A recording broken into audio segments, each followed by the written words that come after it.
Welcome back to Tailgate Sports Media Podcast. I'm Peyton. That's Devin.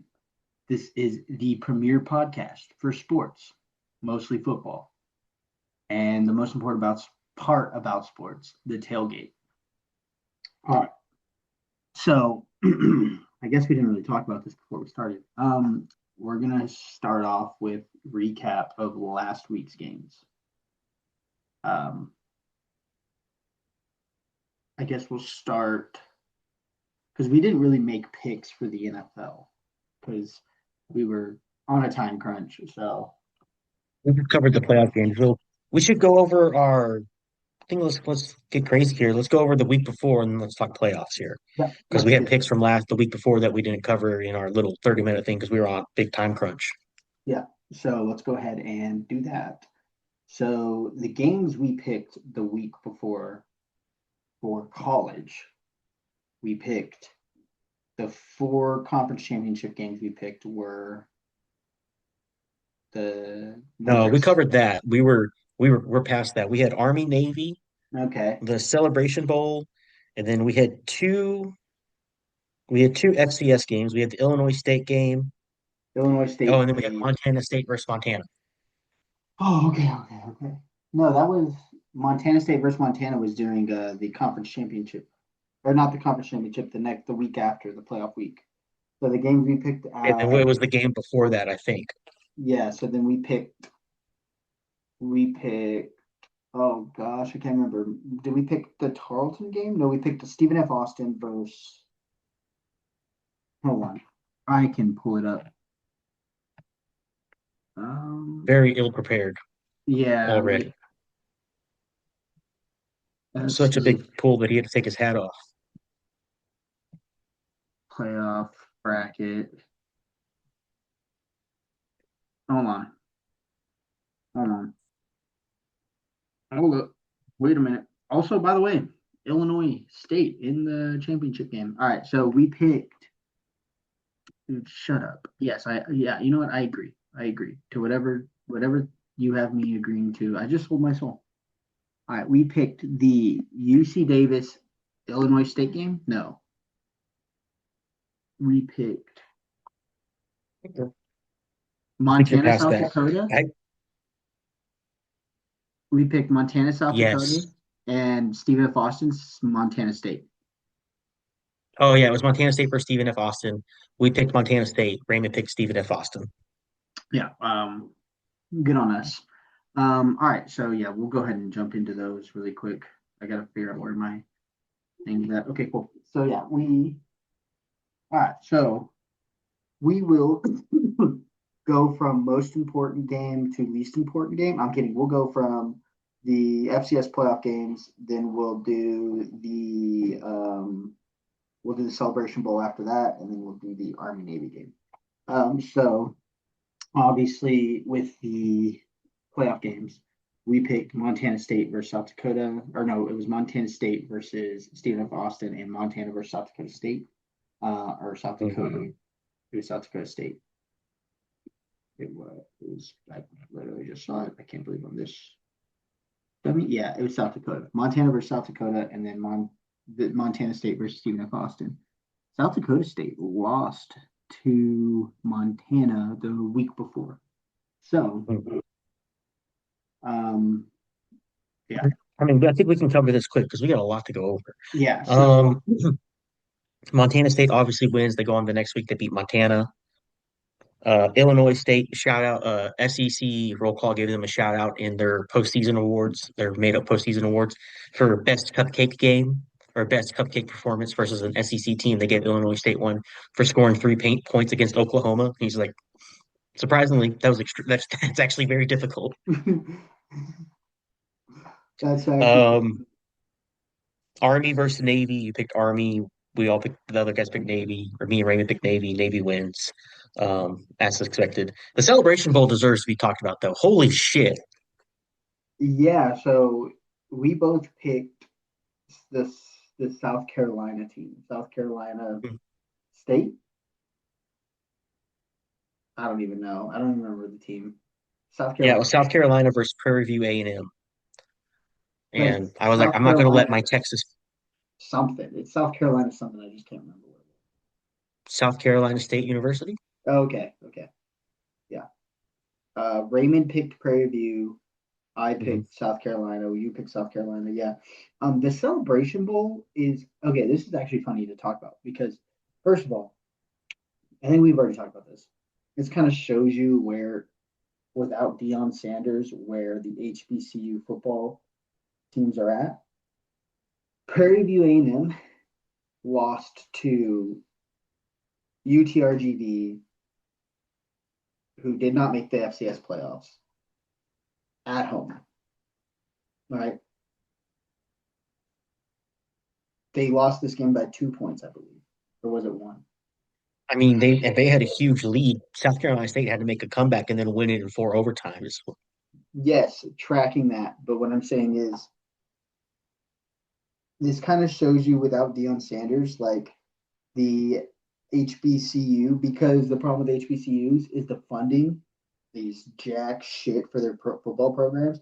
You can even see that if you ever see an HBCU game and you look at their jerseys, you'll have like a dude wearing like a large oversized jersey that's a little dude, and you're like, they don't fit the jerseys every year. But like the crazy game, the I in the beginning because I picked South Carolina State, I was kind of excited when Prairie View was winning because like I picked South Carolina, but Texas Homer. I do know a guy that played football at Prairie View A&M. A guy I used to work with. He was the starting punter for the last time they won the SWAC. So they Hey, won the SWAC this year, and then the last time they won the SWAC, he was their starting punter, and this was a while back. And so it's been a long time coming for Prairie View A&M, and I was kind of excited for them because I was like, oh, they're gonna win. And then this is what I told you: the MEAC historically is the better conference for the HBCU conference. And I don't know what happened, but they folded. But this is actually par for the course. That's the second time they've blown a double-digit fourth quarter lead. No. That's the second time they've blown a fourth quarter lead that I'm aware of this season. First time was against UTRGV. yeah. Well, they had a huge lead in the first half. They had what, like a three-score lead? I want to say so, yeah. Yeah. I want to say at one point it was like 28-14 or 34-14, something stupid like that. Yep. I'm pretty sure it was. And then I did not get to watch this game. I was busy. I barely got to watch the Army Navy game. I don't remember what I was. Oh, it was my fiance's birthday celebration weekend, so I was doing a lot of other things. We had gone to Dallas for the weekend, so we did a few things up there. But so I didn't get to watch a lot of football. I caught the tail end of Army losing to Navy, and that was about it. I watched some highlights from some other games, but yeah, the what's the best way to put this? Um, South Carolina just said, nah, not today. I can't remember the last time a SWAC team won the Celebration Bowl. I'd have to look that up because Deion Sanders' teams 2 years made it to both of them, made it 2 years in a row, lost both of them. Oh, So damn, I didn't even realize that. yeah, Deion Sanders never won a Celebration Bowl, which is like, I don't want to be the guy that says it, but if you ever look at the talent on Deion Sanders' roster versus the talent of all the other HBCU rosters, the fact that he lost the Celebration Bowl should tell you that maybe he wasn't going to be as successful as people thought he was going to be at the FBS level. 5-star two-way athlete. He signed 2 5 stars. He, if he had only had half of one of those, he had more stars than every other team in the fucking conference. Yeah, pretty much. I mean, there's a lot of 3 stars that could go be a backup at an FBS team that that will decide to go to HBCUs. Or there's a lot of times kids like to go to HBCUs because despite what people think, HBCUs actually have really good academics, depending on the HBCU. But like when you're looking at academics for certain schools, like there's definitely a lot of HBCUs that rank higher academically than like a communications degree from Alabama does. So if you're a 3 star and if you're a smart kid and you know like I'm probably not going to play football at the next level, um, you can go to an HBCU and get instead of getting 1 year of tape, you get 3 years of tape, and you can get a good education, decent. Now some HBCUs education is not great, but it just depends. But yeah, I think that's a good talk. Crazy game. Shit. So our records after that are Peyton is at 35 and 28. Raymond is at 12 and 4, and I'm at 38 and 28. so I got all four of those right. No, I got one No, wrong. you got Army wrong. Am wrong? That's right. Okay. You said I'm at 35 and 28 or 25 and 20. You're at 35 and 28. I'm at 28. I'm at 38 and 28. Okay, got it. All right, next. The next thing we're going to talk about is the NFL games from that week, which were, God forbid, I can't remember any of them, but Patriots versus the Bills, Giants versus the Commanders, and Carolina versus St. Louis, or not St. Louis, LA, the Saints. the Saints. Oh, okay, good call. So the Saints lost to Carolina. Yep. And I'm pretty sure I picked the Saints. You picked, and we all went the same. We all picked Patriots, who lost, Giants, who lost, and we picked Carolina, who won. Okay, so we all went 1 and 2. Yeah, Giants, they definitely have a guy in Jackson Dart. I hope they get Cam Scattaboo back for the remainder of his full 2 years of playing football. And then, There's cognitive function. yeah, before he, is a vegetable for the rest of his life. Um, did not see the Patriots one happening. But, Bills, they'll do that to you sometimes. Josh Allen will do that to you. Josh Allen will do this here. So we got Josh Allen. That being said, yeah. So what's the update on the NFL records after that week? NFL records after that point, Peyton at 16 and 27. I finally back below 500 at 24 and 25, and Raymond is at 11 and 5. Okay. So then that brings us to conference championship week. No, No. brings us to the first round of the playoff. First round of the playoffs. I'm trying to remember when conference championship week is.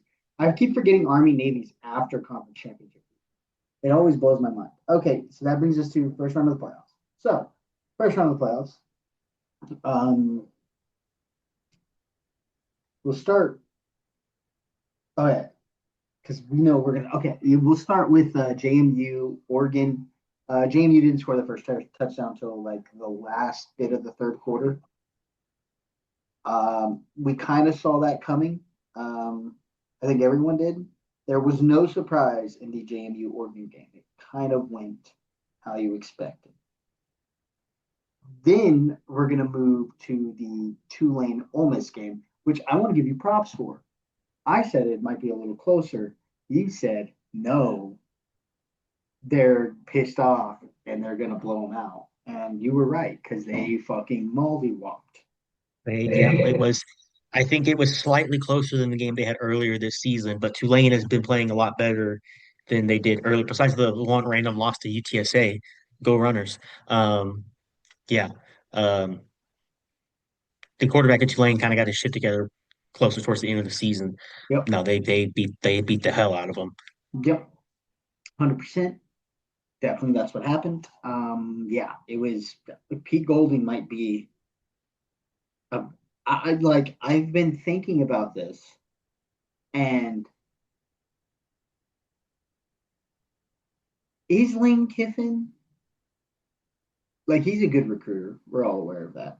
But is he the best? Maybe Lane Kiffin isn't all he's chopped up to be. Who knows? Well, he's a piece of shit. So Yeah, that is true. honestly, he'd be a good fit for the Michigan job at this point. It depends. I heard. You know who Michigan's going after? You didn't hear who Who was it? they're throwing the bank at Jerry Sandusky.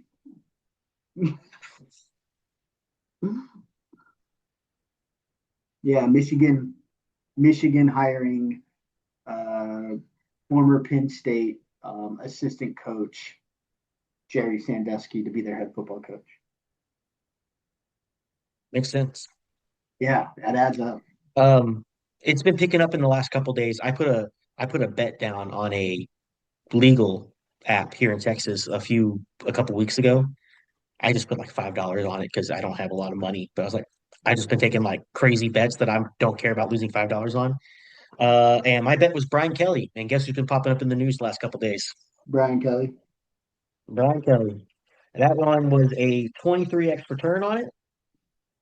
So I might, I might, my wife, my wife might have a good Christmas. And by good Christmas, I mean I might buy a couple cheap steaks and cook them. There you go. That's a good Christmas. That's a good Christmas right there. Yeah, I could see that. Brian Kelly in Michigan actually makes sense. The fact that he wasn't like one of the top people that they talked about in the beginning or yet has been kind of shocking. Um, Well, I just think he's got a proven record of, yeah, he can keep you competitive, but you're always gonna feel like you're slightly underperforming with Brian Kelly. He did it at Notre Dame, he did it at LSU, and now are you gonna go take this guy? Honestly, I mean, he's kind of a slime ball too, not to the degree that a lot of these guys are, but I mean, if you wanted to bring him in, it'd be like, hey, we need someone just to keep the program afloat while we find the next guy, yeah, because they got into the coaching search so damn late that a lot of guys were already picked up. I mean, I'm sure they could have picked up um, James Franklin, no problem. yeah, they could have, but and James Franklin's probably like sitting in Virginia Tech right now, like why? Well, Because I mean, he's going to be idolized there because the recruiting class that he basically, I'm not going to say he stole it from Penn State because it was his class to begin with. yeah, I mean, he's got so much talent coming into Virginia Tech right now, he's going to be insane. well, Virginia Tech's a slightly better. Like if you're going to recruit an area, it's easier to recruit kids to go to Virginia Tech to go to Virginia Tech than to go into the middle of. No offense to Shane Gillis, but the middle of Wisconsin or Pennsylvania is not a fun place to be. Happy Valley, more like Nappy Valley. You know what I'm saying?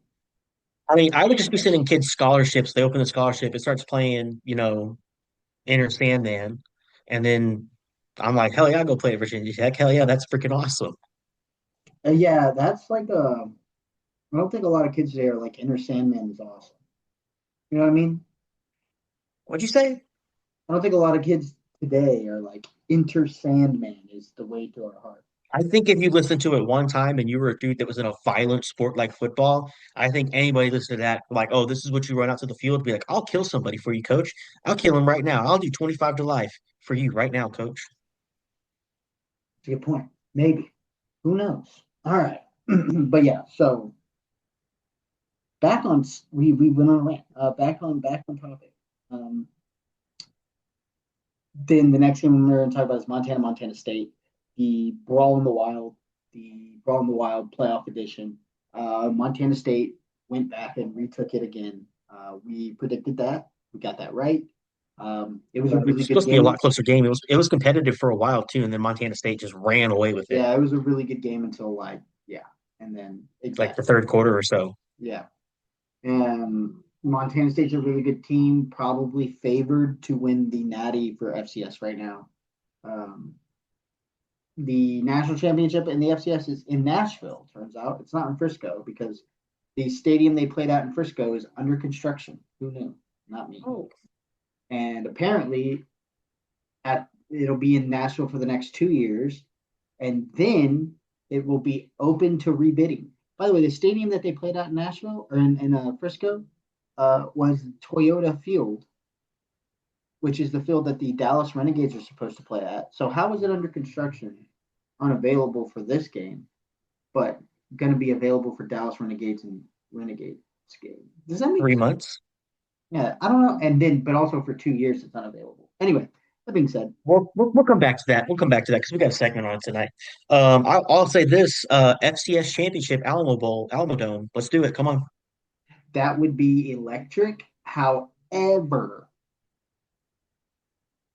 I don't think we could fill out the Alamo Dome. I do have a few stadiums in mind for an FCS championship, though. Nah, man, we'll get it done. If UCRGV made it, If UTRGV, well, first of all, the stadium that I have in mind is FCS. Pull your money together, buy the Astrodome. No, I'm kidding. But no, I think that you could have a really fun game. I think a good idea, like that would be a good idea, not a terrible idea, the Alamo Dome. But I think like you find a state of the art, like modern facility, and then you have it there. Um, that'd be awesome. I can't wait for the day that UTRGV gets to host a home playoff game in the FCS playoffs.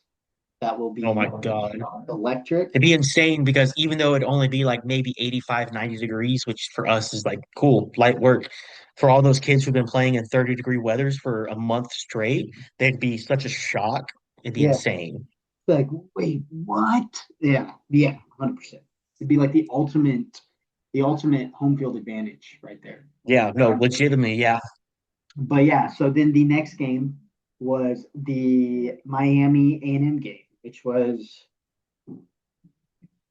Surprisingly, the worst game yeah, out of the bunch. yeah. The Miami A&M game was what the Alabama OU game was supposed to be. What Exactly. everyone thought it was going to be. It was insane. Good game. I enjoyed it. I enjoyed defense though, so I enjoyed it. The A&M Here's the thing, quarter I like defense too. And that didn't feel so much like defense, just as like bad offense and bad kicking.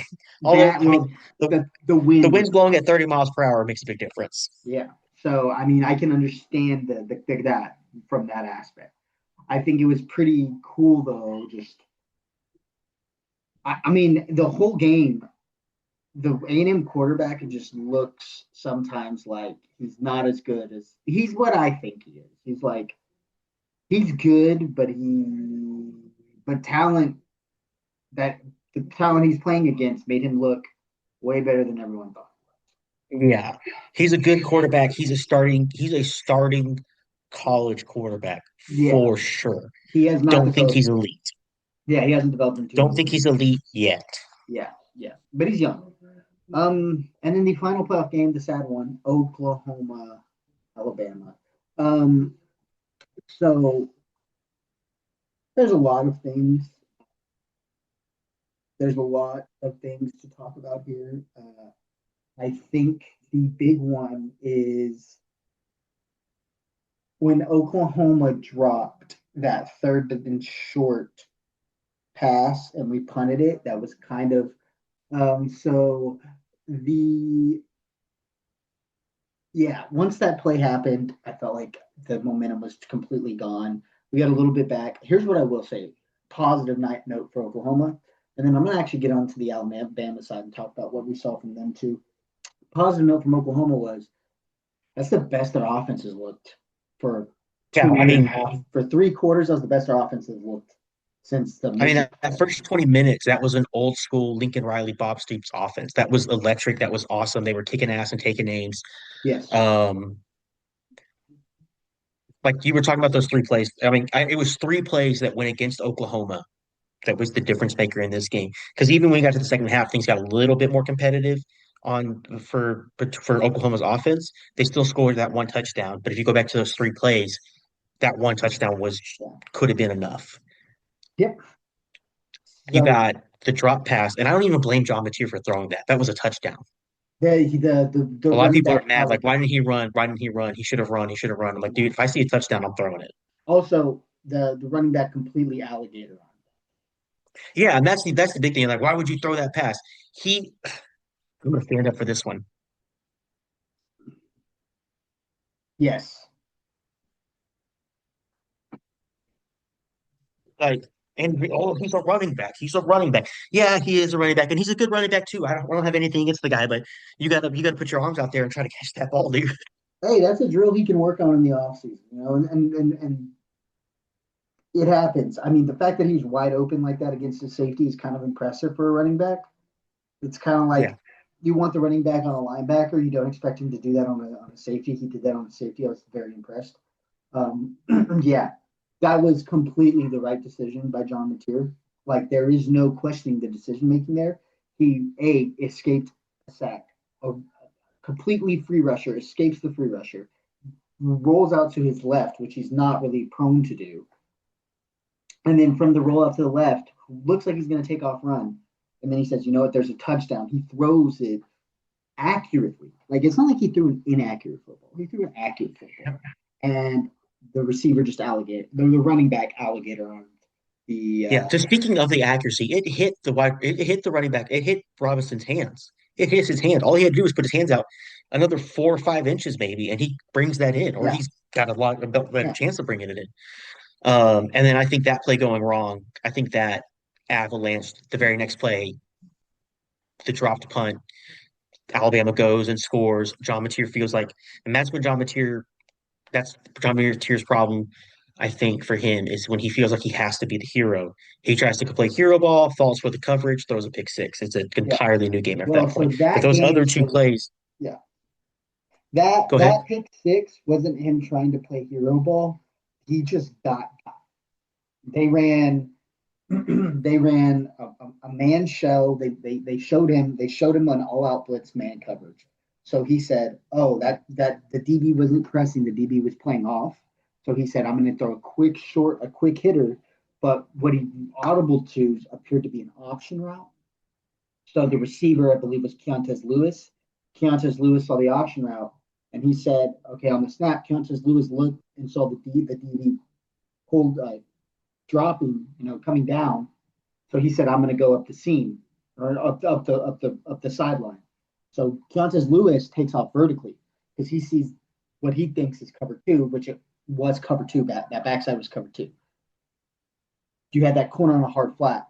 John Mateer doesn't see it. He just saw the free rush and said, "Man to man," throws it without ever looking out there, and it's just straight to the DB. So John Mateer wasn't even trying to play hero ball there. He was trying to make the right read, and he just got he got confused. Now he was trying to go quick and throw it quick, and that's part of it. But if he had taken, if we had been able to sit there and take a second, he would have been like, "Oh, they're not. This is a trap. That guy's on a he's like a catch technique. He's like trapping basically.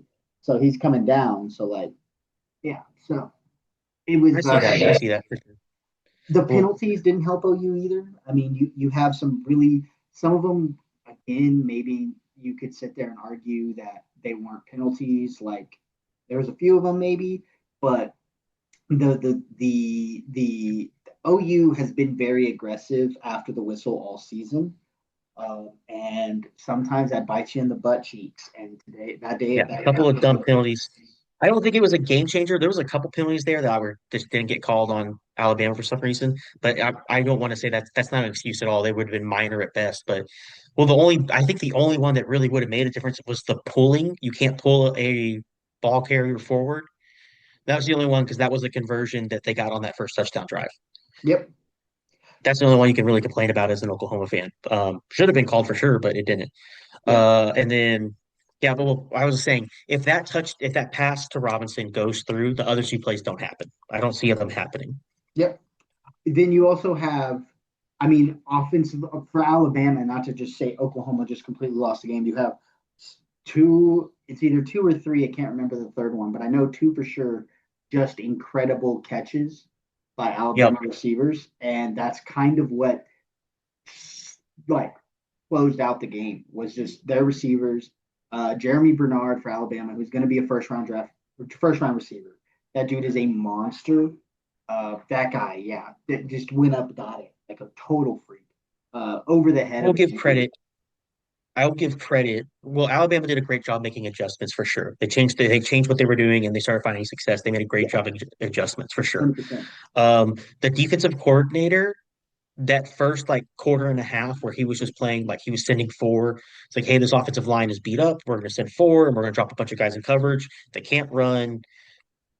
We're gonna make them throw it, and it wasn't working. When he made that adjustment to start sending pressure, and they started beating that young offensive line, dude, it was an absolute game changer. They slowed down that offense so much. Credit to him, dude. He made a great adjustment. Oh, it was great coaching job all around by the Alabama team.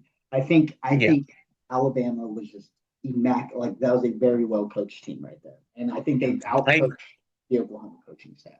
yeah, I don't. It was, I mean, it's the same thing as the other game. It just went the other way around. I don't necessarily think I don't think Oklahoma. I don't. It's like if you didn't beat Oklahoma, Oklahoma beat itself. No. Alabama made great changes. There's just a couple plays that have. If one plays goes differently, it affects those other two plays. I think so much that even though Alabama did play a great game, Oklahoma hangs it out. Yeah, 100%, and I agree with you. I think there's I could probably list a handful, five plays that if they went if it wasn't basically a dumb mistake or a poor like execution by Oklahoma on those plays, like not to take again credit away, that those five plays basically were what absolutely altered the game. Mhm. So but Alabama killed it. So that means this week I went 4-0 because we did not technically count, I guess, pick the Oklahoma game. So I went 4-0 and you went 3-1, which means I am 39-25 and you are You are 41 or 39 and 28. 28. I'm 39 I and am I am 41 and 29. 41 and 29. Damn, we picked 70 games this year. It does not feel like we picked that much. Yeah, well, we were picking a lot, and then we were like, we have to tone this down. This is getting crazy. Okay, so that was the recap. Let's go ahead and jump into our picks for this week or this net. Wait, are the college football playoff games this weekend? They are, They're next weekend, aren't they? I want to say they're late. Yeah, I think they're like New Year's Eve. No, it's got to be earlier than that. God damn, there's too many fucking games. There's too many fucking games, and there's not too many games. Let me take it back. They're too No. spaced out. Do an actual playoff system. Yeah, there needs to be like a week after week. Like someone talked about this recently. Oh, Dan Lanning talked about it. He's like, hey, No, quarterfinals start on New Year's Eve, New Year's Day.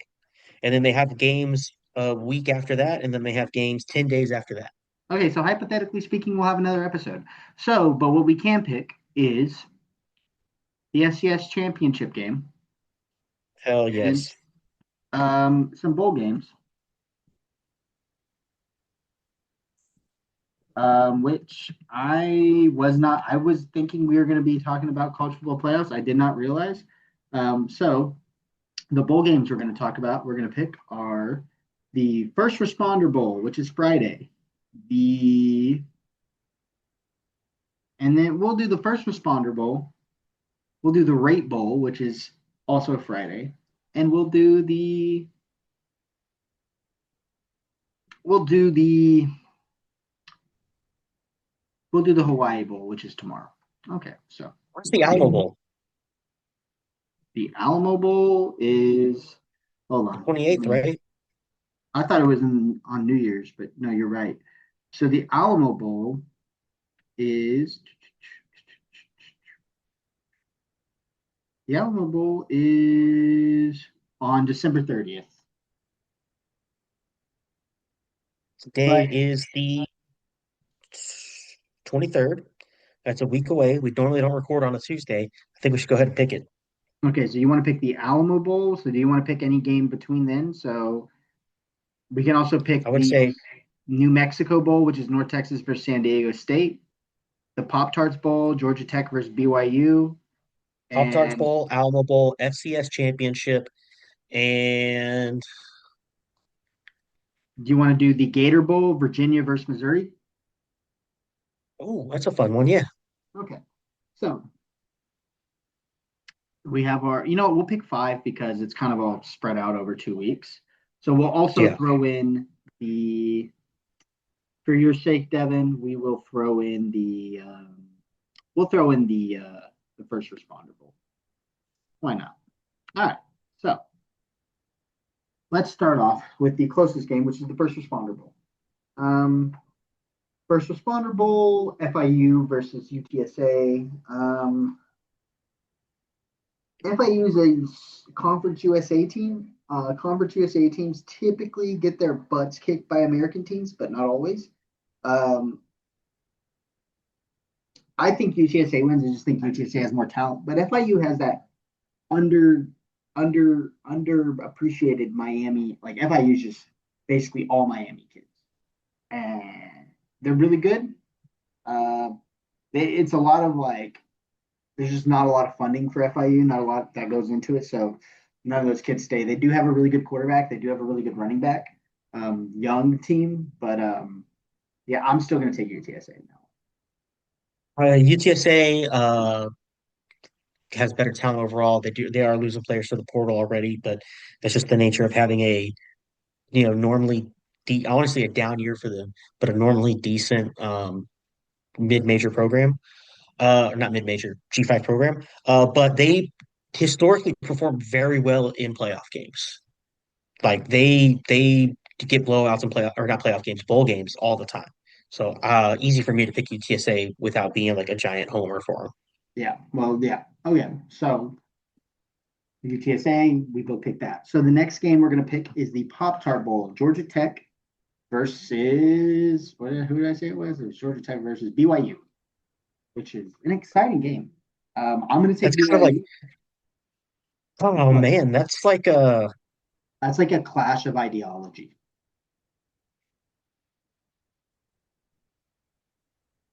Yeah, like Georgia Tech is just this like rough and tumble, like 3 yards in a cloud of dust team almost, and then you have BYU, who is a very spread them out team, but is not as crazy athletic as like a Texas Tech is.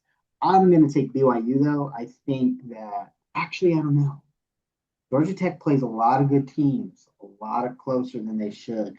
You know what? I'm going to take Georgia Tech. I'm going to take Georgia Tech. I'm gonna look at this real quick and it's gonna make my decision.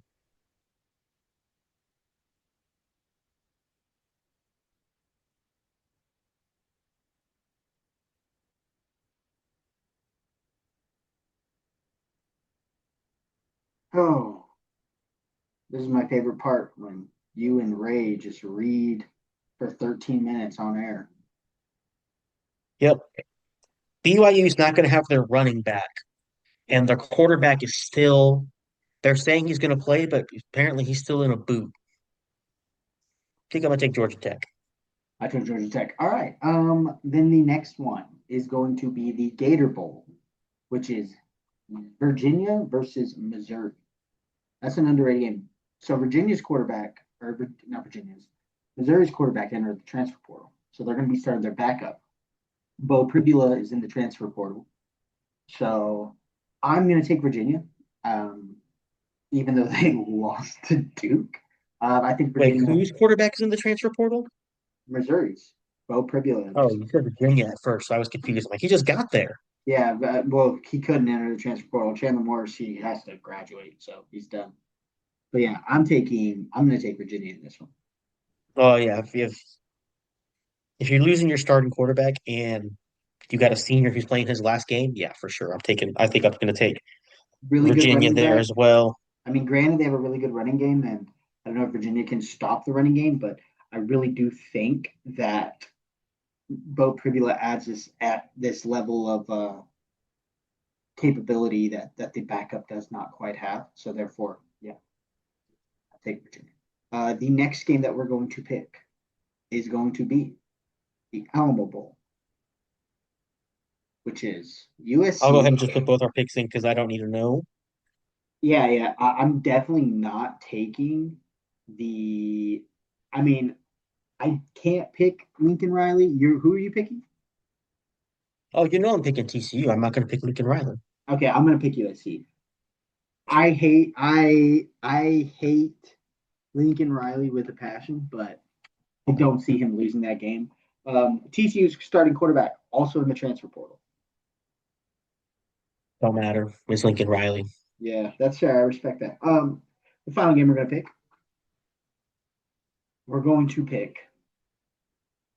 Montana State, Illinois State. All right, so we have a very balanced team in Montana State with a really good defense and a really successful offense, explosive offense. They can get a lot of explosive plays. Not quite as explosive as Montana. They can sustain drives. Montana is almost in a lot of ways a famine or feast offense. Still really good offense for the FCS. And then we have the on the other side we have a defensive stout, which is the Illinois State Redbirds, with a quarterback that has the grit of a fullback and the decision making skills of a fullback. He will win you a game, but on the same end, he can throw 5 interceptions in a game, and it's not impossible. And you know what? Here's the crazy part: is Illinois State's defense is so good that he could throw 5 interceptions in a game, and they can still win the game Yeah, that shit. against maybe the number one team in the country, which was North Dakota State, which is what he did. He had 5 interceptions, 2 touchdowns. They won the game 29-28. Um, I'm gonna take Illinois State specifically for the story, and also Illinois State today got an anonymous $3 million donation to their NIL. Ooh, Some damn. someone said that it's time for the Redbirds' turn. The Bison have had their go at things. It's time for the Redbirds. And also Illinois State's head coach is a very, very, very good head coach. A defensive minded guy. He's really like one of the originators of like your base defense being like a quarters like a match kind of shell. Like he's one of the original guys. He loves running quarters defense. Because quarters basically is your safeties are high. You have 2 high safeties, and then your corners, depending on the alignment, if it's a ISO, like you and one other, like you get one receiver out there with you as a corner, you're running man coverage, and you can come down and press. You can do whatever. Just understand that like your responsibility is that deep quarter, but you're gonna play man on that single receiver side. And then basically what that turns into backside is you have a man corner on backside, and then on the strong side you're running a high safety and a high corner with a linebacker covering the flat, and that kind of turns into like a cover three. Sense. So it's a really good, especially when you talk about an air raid system, it's really good. But I mean, granted, Montana State doesn't run an air raid system. They have a little bit of more air raid in them now than they did maybe 5 years ago. But I'm still gonna go with the Redbirds. I just think their defense is really good, and I think that they can take away a lot of the big time playmaking that the Montana State gets away with when they played other teams. I like that. And I agree with it. I'm gonna take Illinois State just because they played Oklahoma this year. It makes Oklahoma look better, even though the season's over. Yeah, even though the season's over. Yep. Illinois State losing to Oklahoma made them my second favorite FCS team this year. So, Yep, um, absolutely. all right. So that being said, moving forward, we made our picks. Should we talk about the NFL?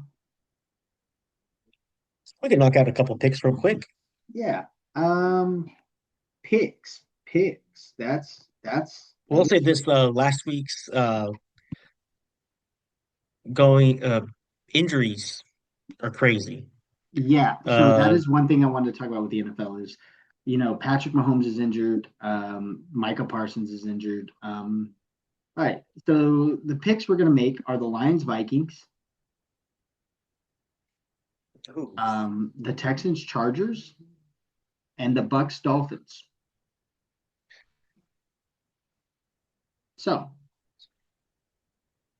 the no, we're not going to pick the Bucks Dolphins. We're going to pick who did I say? So Lions Vikings. You know, we're just going to do. You want to do all Christmas Day games? Okay, I'll do it. Yeah, all Christmas Day games. Cowboys, Commanders, Lions, Vikings, Broncos, Chiefs. Um, okay, so Cowboys, Commanders. I think the Cowboys are going to win this one because obviously the Cowboys are eliminated from the playoffs, so now they're just going to start playing really well. Yep. They have no pressure. That's what's going to happen. But yeah, I'm Why going to get take a better draft pick when you could just keep getting mid? 100%. So Cowboys win. All right. Then the Lions Vikings. That one's intriguing. JJ McCarthy has been playing a little better than he has for the most of the season. Lately, he's been playing better. Um, the Lions are not in the playoffs yet. They're kind of like fighting for a spot. They're not eliminated, I Yeah. don't believe. I think the Lions win. I don't think the Vikings pull upset because if the Vikings win, I think the Lions are eliminated. I'm gonna go ahead and take the Vikings, honestly. I respect I that. think the Vikings are hot garbage, but something just not having Ben Johnson has done something to that Lions team. When earlier in the season they would go, they play a couple good games, and then they would lose one, and they would come back and they'd bounce back like they've always done before. They would just absolutely mollywop the next team, and then about halfway through the season, it just stopped happening. They're like, oh, they lost, and the next one that was actually really close. Oh, they actually lost two in a row.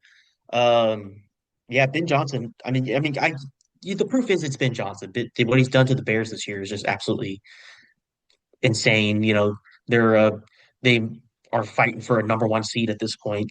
I think they're leading the way on their division right now.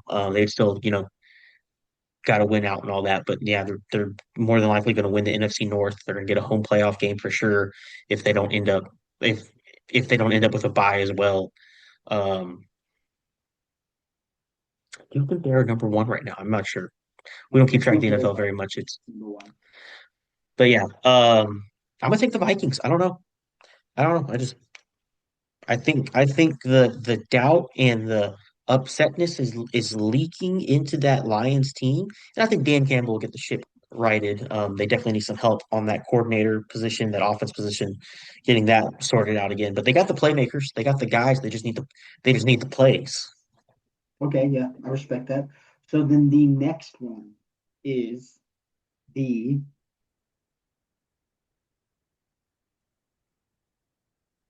Broncos Chiefs.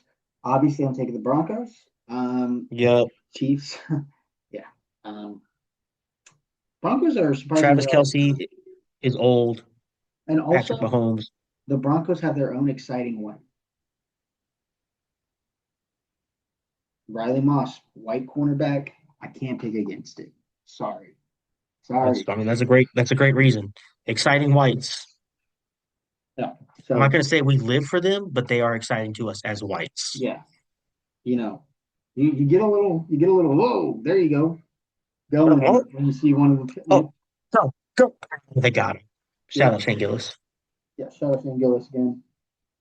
That's an exciting one. Anyway, yeah. So yeah, that's NFL. Okay. So to speak on the injuries, I don't know what's going on, but like the amount of torn ACLs that happen in today's age is like so insane compared to like 15 years ago. I feel like 15 years ago, not everyone was tearing their ACL. Here's what I think, honestly. I think the game is just getting faster. I think the game is getting faster and faster, and we just don't even like we don't have the experience with how fast these guys are, and they're maintaining the power and the hitting. You're not absolutely murdering a dude, for the most part, but you're still it kind of like, oh well, getting hit by Ray Lewis was different than getting hit by some guy that weighed 50 pounds less. But that guy that weighed 50 pounds less isn't moving, you know. if he's moving a lot faster, you end up putting in that same force. It could be crazy. I Yes, think this game is moving so much faster. We're going to keep seeing sort of injuries like this, but also extending the season is you're putting a whole other game of wear on and these tear. guys, Yeah, wear and 100%. tear, stuff like that. Honestly, and this will be something we'll talk about when we get to off season. We come up with like how would we change, football scheduling and all sorts of stuff later, and kind of like our fun episodes later. They went to this 18-week season. You play 17 games, you get one game off. I think they should go back to 16 games and give teams two buys. I mean, you're not getting, but you're getting an extra game. It's making you a lot more revenue. But for that, but I'm curious to see how much you are losing in revenue from key players not being there. Yeah, yeah. I mean, I don't know if they're losing a lot, but I do know that it's like what I mean, when you think about long term, like Tom Brady played how many seasons in the NFL? Almost 20, maybe a little like I think he was around 20 years in the NFL. Like you're not going to have that because that extra game, especially if you go to the playoffs a lot, like that's going to add up and add up and add up and add up and add up. Mhm. Like the Patrick Mahomes like looks human this year, and I don't know how much of that is attributed to making it to the Super Bowl 3 years ago. I mean, I it mean, does yeah, make like you like the wonder. season the season ends, here towards the end of December, first week of January. If you make a Super Bowl run, even a conference championship run, that's 4 weeks of rest you missed out on. Yep. And for some injuries, that's like the difference between hitting training camp where it's kind of still a kind of a little bit tight, a bit tender to being perfectly good to go Yeah. because you rested it.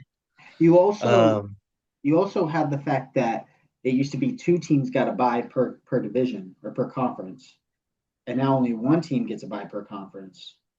yeah. Like, Honestly, the wild card one, I like expanding the wild card. It rewards you for being that best team in the conference. You get that week of rest. Um, and playoff games are just more fun. But I don't like playing 17 regular games on top of it. I think they need an extra bye week to make up for all these extra games that they're playing. Because I mean, you talk to these guys, like you see interviews where NFL players talking about NFL players. It feels like you were in a car accident. You're sore, you're beat up, you're bloody, you're bruised, and you don't start to feel kind of normal until like the next Wednesday or Thursday. Or yep. that's when you feel normal and you can probably go full speed. Well, you got a game, you And then you got go two out and days get in to another car get all your accident. prep in.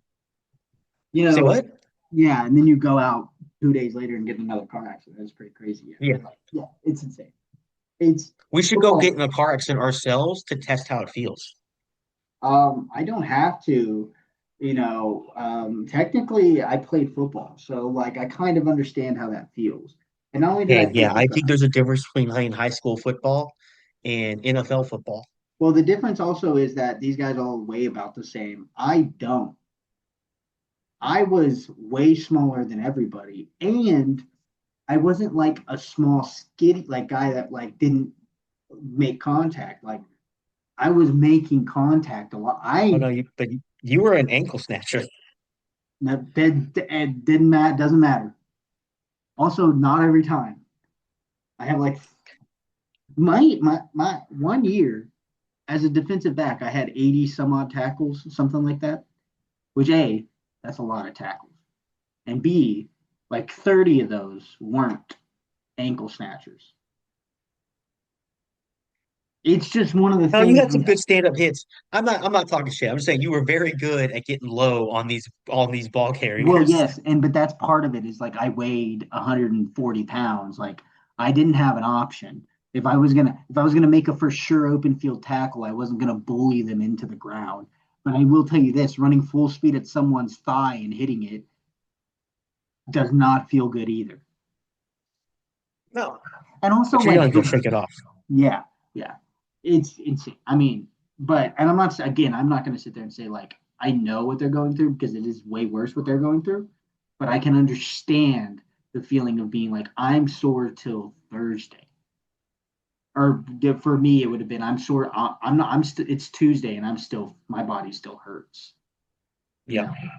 And then like you have a Wednesday and a Thursday practice, and then it's like, oh, Friday's here, game time. And you're like, oh man. And you just go right back into it. And then, yeah, I mean, the recovery that these guys have to do is insane. And then they're doing it every day, basically. And Yeah. towards the end, you have like these like veterans that are like in their 30s that are like basically just recovering all week just to be ready for the game.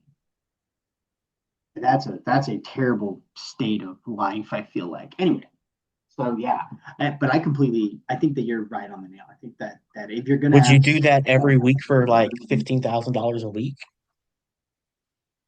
I think anyone that said they wouldn't play football for $15,000 a week is a liar. Oh, I would be the football for $15,000 a week. I would be the jock strap for $15,000 a week.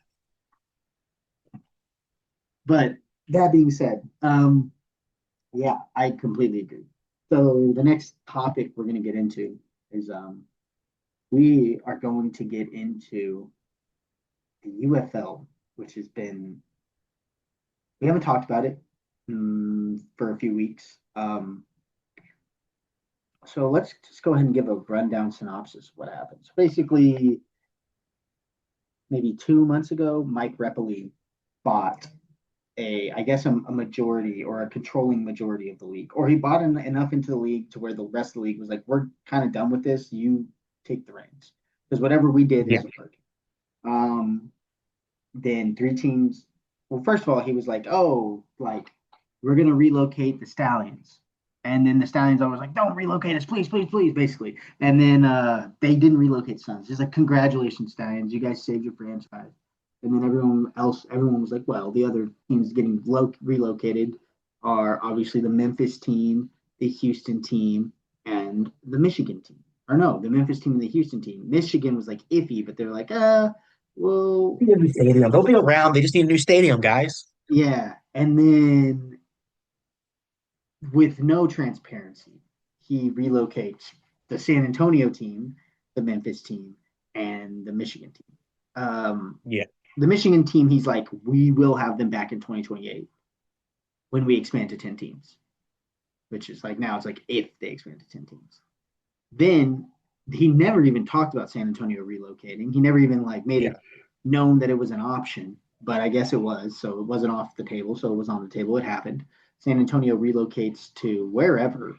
Who knows? Because also relocating teams didn't matter. Everyone freaked out because then all of the teams that you fell in love with, this is a brand new league. All the teams and all the coaches are off the team and they're gone. Bob Stoops is gone from the Renegades. Um, Anthony Becht is gone from the Battlehawks. Um, you have the Holtz is gone. Lou Holt, not Lou Holtz, Lou Holt's son is gone from the Birmingham Stallions. So you have all these like you could say storied coaches, right? Like these coaches have identities with these franchises. They're all gone. So then they've been releasing um, head coaches for football teams. And so what I'm going to do actually is I'm going to tell you the head coaches for the football teams, and then we're going to go and we're going to talk about um, if they're good hires or not. So the first head coach that I can remember being announced is the return of the championship game or the championship head coach. The DC Defenders are returning their head coach. I think it's Shannon Harris or something like that, or Shannon Harris, Reggie Shannon or something like that. Let me see here. Okay, United. Uh, yeah, I got to do it this way. United, all the coaches. So we have Reggie Barlow. There you go. Who is the head coach of the DC Defenders. Then, so that's where we're at, right? So he's returning. Then, So then we lost Skip Holtz. Well, Skip Holtz's successor for the Birmingham Stallions was announced as AJ McCarron. Zero head coaching experience, by the way, who was also in the middle of a lieutenant governor run in Alabama. Yeah, it wasn't going well. Dropped out of that race to become the Birmingham Stallions head coach. Apparently, immediately called like 20 players and told them like, "Hey, I don't want you on my team. You're gone." Which is weird because like I don't know. There's some news coming out from Jamar Smith, who's been like the one of the quarterback on the roster for the Stallions for like 4 years in a row. Basically, the news is Jamar Smith is just saying that like everyone's getting done dirty. Yeah. So AJ McCarron um, is the current head coach of the Stallions, which uh, I think that's a good hire. Um, yeah, it sucks to lose Skip Holtz if you're them, but I think if you're going to hire anybody, that's probably one of the only people you could hire outside of Nick Saban for it to be for it to be for them to draw a crowd. I think there's a short list of people. AJ McCarron's one of those people. Yeah. Um, I mean, AJ McCarron, Nick Saban, Jesus Christ himself, yeah, or like and or probably Little one of the Debbie. brothers from Dukes of Hazzard. That's the only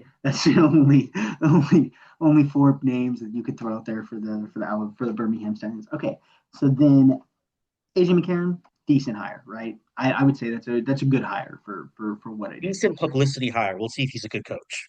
Yeah, decent publicity hire at that. Um, the next one that was announced was the Columbus Aviators. um, hire Ted Ginn Jr. as their head coach. Former Ohio State star, right? I don't know if he. Let me see here. Let's see if he has any coaching experience. Let's go. Let's figure this out because I don't actually know if he has any coaching experience. Um, and from the looks of it, um,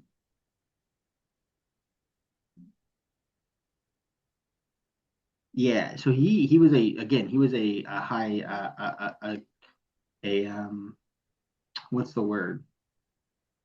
He was a superstar at the University of Ohio State.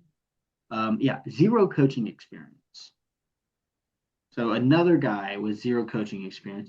You remember when the UFL did or the XFL did this, and remember when they hired Hines Ward as the head coach for the San Antonio team, and he sucked.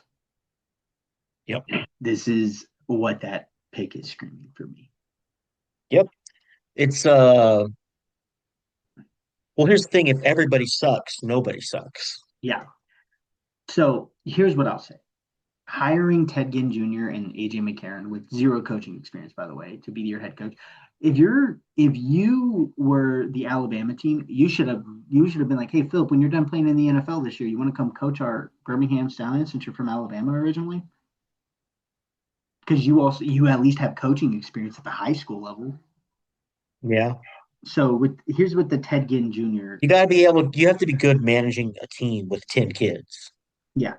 Here's the thing also. Well, also Philip Rivers is like winning state championships with his high school football team that he's coaching. So but here's the thing that I will say is if you this the Ted Ginn Jr. hire just screams to me like a rich person sitting there like what do these poor dummies that love degenerate football lovers want? And then like they're so detached that because we want good coaching. We want competent coaching. Yep. We want we would love for a league to have a bunch of 6-4, 4-6 teams in it. That's what we would love. We don't want one team to dominate. We want nobody to know who's going to win everything.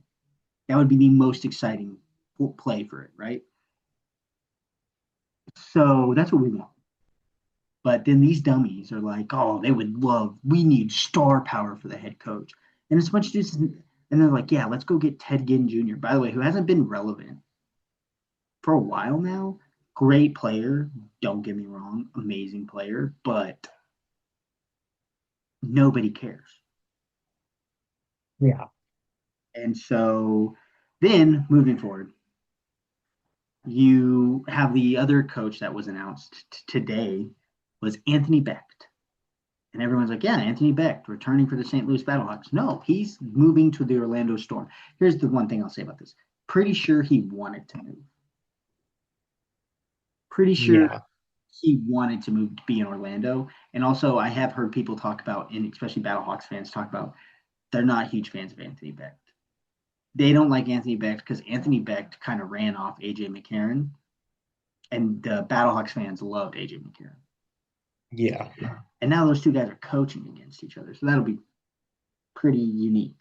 But yeah, so I just think, I mean, okay, so you add that, then you add the fact that we don't have a schedule announced. We don't have rosters finalized, rosters announced at all. I don't even know if they have an idea. Apparently, there's going to be a draft January 13th and 14th for all these teams, which, okay, cool. Apparently, they have some names. We don't have four of the coaches yet. Yeah. I mean, we're 3 months out from football. We don't have schedules. We don't have all the players. We don't have all the coaches. I mean, he he's doing too much. He's doing too much at once for a league that's on shaky footing as it is. Yeah. The things that you could have built on were like these guys are like these communities are just starting to get to know their players. And then He you also also his press conference where he's like, I don't want players that are over the age of 25. yeah, I mean, just a brain dead rat thing to say. Because Yeah. guess what? I don't think Most he likes football. I think he sees this as an investment opportunity, honestly. yeah, he doesn't like football. He's a rich guy that wants to make money. It is what it is. But honestly, like the best thing that could happen is he gets really drunk one night. I meet him in a bar, and he just decides to sign all of his rights to the UFL away to me, and then we'll make the league better. You know how Josh Pate says he wants to be the future commissioner of college football? I want to be the commissioner of spring football because I'll make Is spring he going to football. give you some money to live off to go with that, by the way? No, I'll stay in the army. Uh,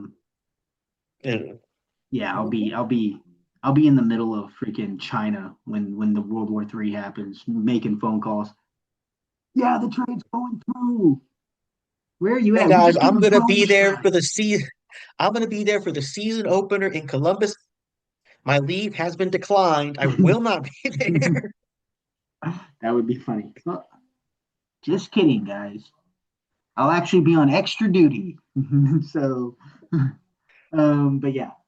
So the UFL, it's just been a shit show. They don't have Say that again. You're breaking up for me. the UFL has just been it's been a shit show. I was really excited about this, but my excitement has quickly turned into fear that my love of spring football will be diminished after this year Be and crushed gone. again by a billionaire that doesn't know what they're doing. Yeah, once again. Um, so Tailgate Sports Media will be launching the next spring football league when this one inevitably collapses because we can never get a guy to run a spring football. Like it's not that hard. I don't understand. Like, if you want to know what to do for spring football, just ask fans. Because if the fans say, "Hey, we want this," the people that are watching the sports like, "Hey, we would really love for this to happen," and if you do that, guess what'll happen? You're just going to make the people watching the sport happy. You know, honestly, I think would be the smartest thing you could do is team up, find a local NFL or college team to team up with. Hey, this doesn't have to be an official thing, but if like go to UTSA season ticket holders, people that hold season tickets for UTSA football. You could have gone in there and said, "Hey guys, we're going to give away 500 season tickets today to UTSA season ticket holders." Yeah, I don't know if that's like allowed. I don't know, but I agree. I see where you're coming from, but I don't know.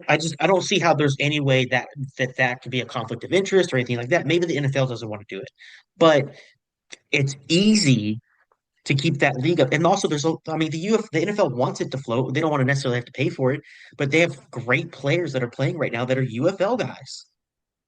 Yeah, I mean, And it would be a disservice to football as a whole, especially the NFL, was like the ultimate piece, the ultimate culmination of football. If you get rid of this like extra developmental piece, and with everything that's happening, it feels like it is going away. And it's also dumb to sit there and say we don't want guys over 25 playing in this league because there are guys that are really good out there that are 26, 27, 28. And yeah, they could go out and coach. They could go be a whatever, tax broker, lawyer, whatever. But they also still have exciting football left to be played. And maybe it's not on an NFL field, but it would be a disservice to any brand of football to sit there and tell a guy like Hakeem Butler that his days are over, even though he can go out and make exciting plays in the NFL.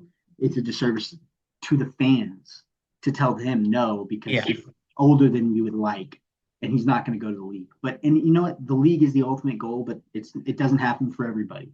I'm sure everyone that becomes an actor wants to go act in Hollywood movies, but some people they never make. Everyone wants to be. Everyone that becomes a stage actor wants to make it to Broadway. Some people never make it past Chicago. You know what I mean? Like just because you didn't reach the pinnacle of your job, that's like saying like, hey, if you join the army and you don't make it to the special forces by the time you're 27, 28, you should just get out of the army. Like there's no point. It's like If you don't become a general, you didn't do shit. yeah, if Shit you like that. yeah, and it's like the pinnacle like some like there's a niche for this. And there's clearly people that want to watch this football. By the way, this weekend I saw five, 4 or 5 Dallas Renegades sweaters slash shirts. People wear. Damn. I don't know if they knew. Because one guy was like, "Hey man, I like your shirt," and he said, "Huh?" And I was like, "Maybe I've he." had that happen at work before. I'm like, go Brahmas. And the dude's like, I don't know if I said it on the podcast. I don't remember. I had a guy walk into my job before the playoff in head to toe, pants, shirt, hat, Oklahoma gear. And I go, Boomer! And he goes, I'm like, say it back. Give it back to me. Say it Give it back. back to me. Yeah, Say it back. yeah. So No. I don't know. But yeah, the UFL the last 2 weeks has been extremely disheartening. Hopefully, with the new year, there's a turnaround and a lot of this stuff starts making sense and rosters start coming together and I'm excited about it. And I will be excited by the time the game starts up. There is one thing that I like to say. Colt McCoy is being thrown out there as a potential replacement for Bob Stoops as a head coach for the Dallas Renegades. If they hire Colt McCoy, I'm going to become a fan of another team. It won't be the Houston team. It will be another team. It's hilarious. That is a great way to get an OU fan to say, F this, I'm out. Which is hilarious too, because a lot of people in the Dallas area are fucking OU fans. I mean, there's a lot of everything out there, but yeah. Yeah, so that's everything as far as like the UFL, unless you have something to add. I, as a scorned Brahmas fan, I mean, I love spring football. I'm a scorned Brahmas fan, so I'm already sour with this guy. I just hope that they make it through this year. If you can make it through this year and things stabilize going to the next year, you have a chance. If this year sucks and the next year you're going to the next year and it's still this bad, they're cooked. Yeah. They're cooked for sure. And you know, the bright side is if this league can stabilize and stick around for 10 years, the possibility of rekindling a San Antonio team will always be there. Because Yeah.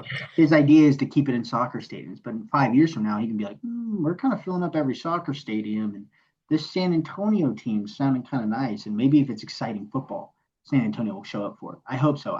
There needs to be some time between the wound that has occurred to the San Antonio football fans, and there needs to be some time between right now and when they get their team because they need to heal. San Antonio fans Yeah. need to heal. I mean, there's got to be some time. These people aren't going to show up. I'm not going to show up. for a team next year. It's just not going to happen. I'm like, why am I going to buy season tickets again Yes. just to, lose my team? I showed up for games. I bought merchandise. Like, why am I getting scorned? Why Yeah. am I getting, screwed 100%. over? And if you're going to come here, look, here's the thing about San Antonio football. I can speak for San Antonio personally. I've been to a lot of football games in San Antonio, whether it be college, high school, all this stuff. San Antonio football fans are not the smartest football fans. They're not a big football people. It's not a big football. And for as many people there are, there's great players that come out of here. It's not super competitive, top-notch level football for the most part. Look at the high school teams. It's very rare we have a high school team make championship or semifinals, even that. Um, you have to go find them. Don't You have to advertise where they're at. You can't go and go, hey, we're gonna throw a commercial on over here and we'll throw a billboard up over here. It's a million people, over a million people spread out. It's one of the biggest cities by land size, land area in the country. It's a huge city, not with the amount of people, but also how spread out they are. They're not gonna see all that shit. Go to these people who are already watching football games and tell them, hey, spring football is here. This is where it's at. This is where it is. We're going to give out some free tickets.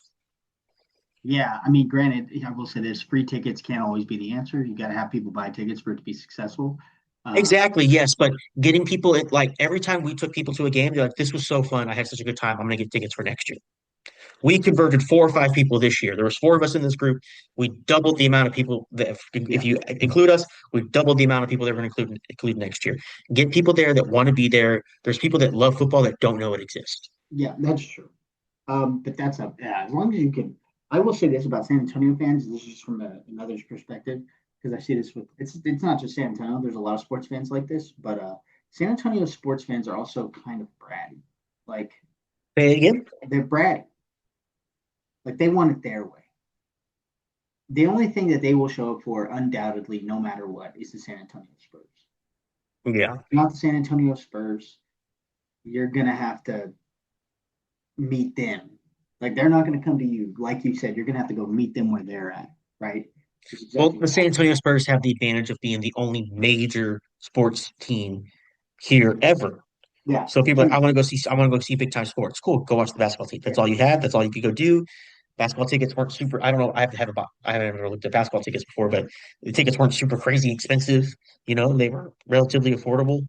um, it Uh, it's more of the fact. I think that what's more important there is like that the San Antonio Spurs are ingrained into San Antonio culture. Like if you grew up in San mhm. Antonio, you know about the Spurs, and also on top of that, if you grew up in San Antonio, you grew up with this kind of Spurs culture idea. Now, granted, I don't know how much that is like seamlessly pouring out into San Antonio people, but they at least know about it, and it's like part of the DNA of someone that grew up in Yeah.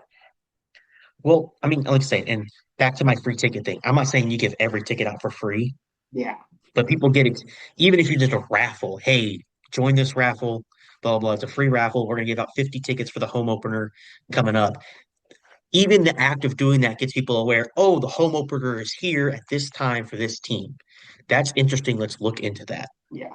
I think the to your point is the thought that we had to go out and I had to go out and look for the game times and when they started and like I actively had to do that. It wasn't ever like, oh, it's that at this time.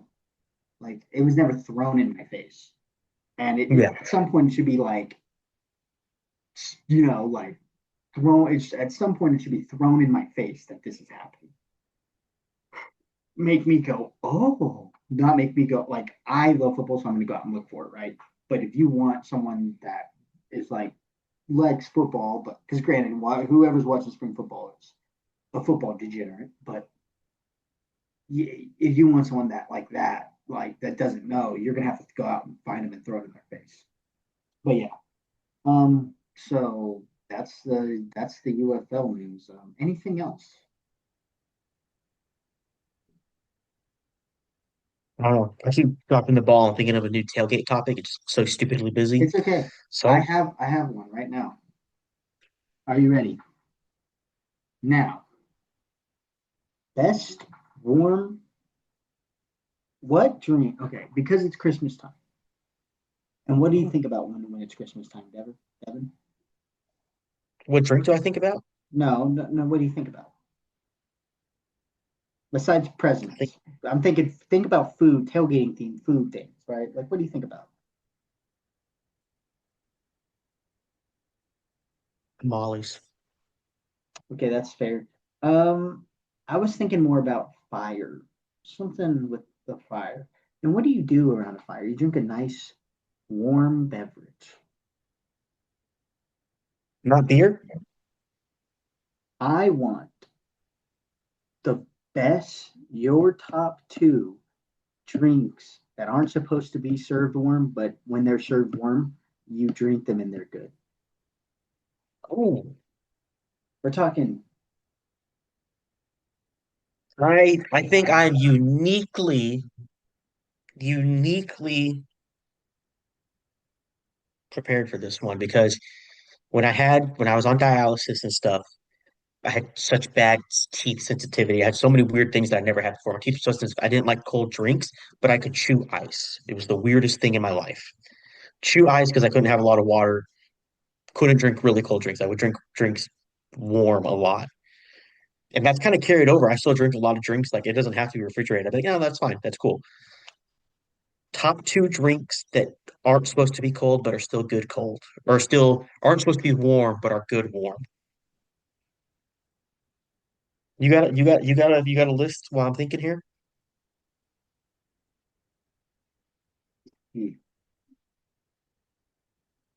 I'm sorry, what?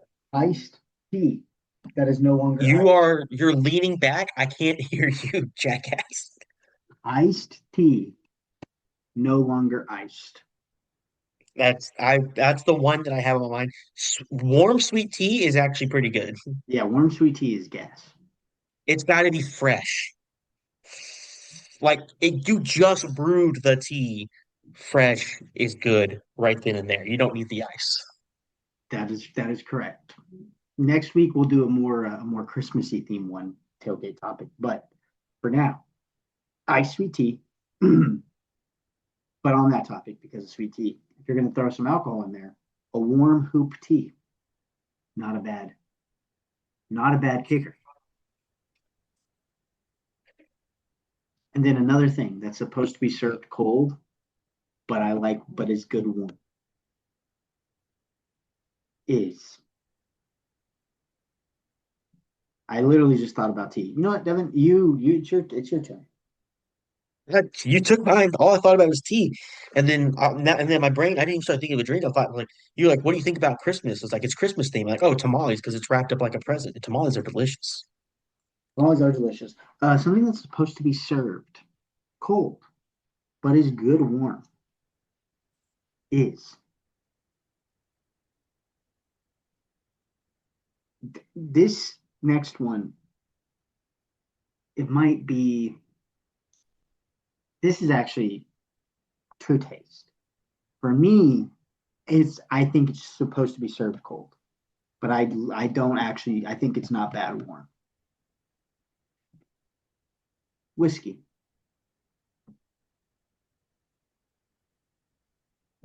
Cold whiskey.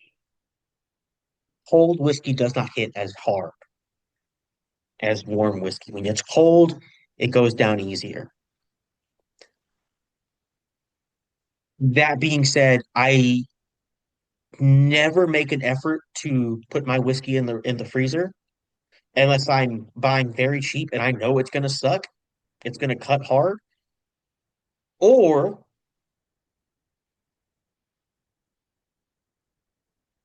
I'm just being a fancy bitch. I don't ever store my whiskey cold. This is the last one. I know I said two, but this is the last one. Milk. Shut the fuck up. Milk.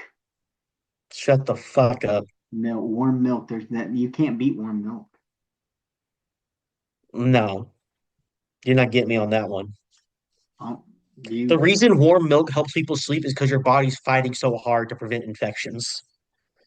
It's like we gotta shut everything else down to stop save this motherfucker's life. goddamn right. I don't even drink pasteurized milk anymore. I'm just Free. I'm just jumping into the wind. Free will. Disgusting. All right. Gross. Enjoy your shit particles. I will, actually. But that being said, that is the episode. Shout out to Caleb. Caleb's been talking to us about OU recruiting. Shout out to all our OU fans. We're glad that you guys are watching, but shout out to Caleb. Caleb's been talking to us. Yes, Appreciate it, man. Caleb, I know you probably disagree with everything that I've said, but thank you for reaching out. And anyone else. We actually might be doing another podcast here soon, but we will talk about that when the time comes. Other than that, I'm Peyton. That's Devin. This was Tailgate Sports Media Podcast. Thank you. Episode 18. This is episode 18. Thank you guys for tuning in. All right. That's everything.